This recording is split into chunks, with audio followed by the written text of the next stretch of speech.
I notice new car sales in general are absolutely flying at the moment. When it comes to electric vehicles, though, how are sales going? Yeah, new car sales have bounced back in January, but electric vehicle sales for basically ever since we've had electric vehicles in Australia have remained flat. So electric vehicles make up about 0.6% of all new vehicle sales. That's sort of less than 7,000 vehicles being sold every year. And of course, Australia, quite uniquely in the world, doesn't have policies to help the transition to electric vehicles. And as a result, our market stays low. Yeah. Well, what would affect? Well, pricing, I guess, is the biggest concern for potential buyers. What would help that?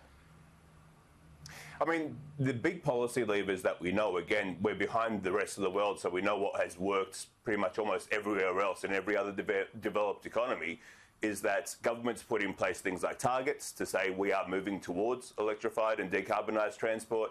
We will, in the first few years, provide short-term subsidies to help customers start to buy electric vehicles, and we'll tighten regulations to, over time, make our transport fleet more fuel efficient. Well, the US has got a system where there's $10,000 rebates for people who do pick up an electric vehicle. Is that what you're talking about here? Is that what you would like to see here, even though Angus Taylor says he's ruled that out? Yeah, I mean, in the US, the UK, EU, right across Asia, that dollar figure is just about the same, between $6,000 to $10,000 tax rebates provided at a federal level, a few $1,000s more provided at a subnational, a state or a city level. Really, for the first 3 or 4 years, government's trying to get their markets up to about 5% electric vehicles so that other companies can come in and build more charging stations, rideshare providers can pivot over to electric vehicles, really get the momentum started within the market.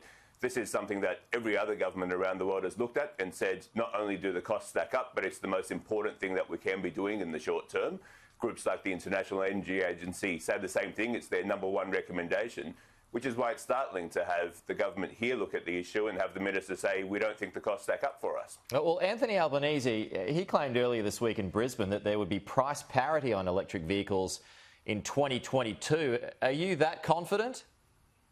Well, price parity is certainly coming throughout this decade. So analysts will say either later this decade, mid this decade, or a bit earlier. The good news is, when the premium for electric vehicles really come from the battery within the vehicle, and those prices are getting cheaper, and they're getting cheaper faster than everyone expects. So every year analysts bring their projections forward. So that part's very exciting. The question is whether or not the technology comes to Australia, or really importantly, whether or not the technology is built in Australia. Yeah. We have companies right around the world constantly telling us we would like to set up manufacturing plants to build batteries, vehicles, other products in Australia, but you guys don't seem to have your act together. Do you feel like it's a do-nothing approach that the government's taking at the moment? I think it's a very purposeful do-nothing approach. The government looked at their electric vehicle strategy. For 2 years, they dragged on this strategy. It was very clear from the team in the department working on this they had a go-slow approach handed to them by the minister. It was pretty surprising to see him then try to justify their do-nothing approach as if it's the right move. But particularly when you look at the huge opportunity that's available for Australia, we do have things like battery manufacturers and car manufacturers constantly telling us, if you guys had your act together, you would be on the top of our list for where we would come and bring new investments. But too often we're relocating those things to places like Indonesia, places like Malaysia, because while they're a bit behind you, they're acting faster. Their governments have their act together and they're trying to accelerate this transition there, whereas you're not. Well, Angus Taylor, in his Future Fuels paper, and I had him on the show last week talking about this, that they want to prioritise fleets, electric vehicles to businesses in the form of fleets. Is that a reasonable starting point? Can that work? Look, it could be a good place to start if there was a plan of action to go with it. In the Future Fuel paper, the only action item that they addressed, they said, look, this is a great idea. The only action item they looked at was a piece of work that my organisation, the Electric Vehicle Council, is doing, which is to provide education to fleets to learn how they can go electric. So we've seen this time and time again. The government's released a lithium paper saying that there's this huge opportunity for Australia to create jobs and industries out of lithium, but then no actions following it. Now they've done the same thing with electric vehicles, saying fleets are a great place for us to start, but then completely scant on what they as a government will do to help make it happen. Right.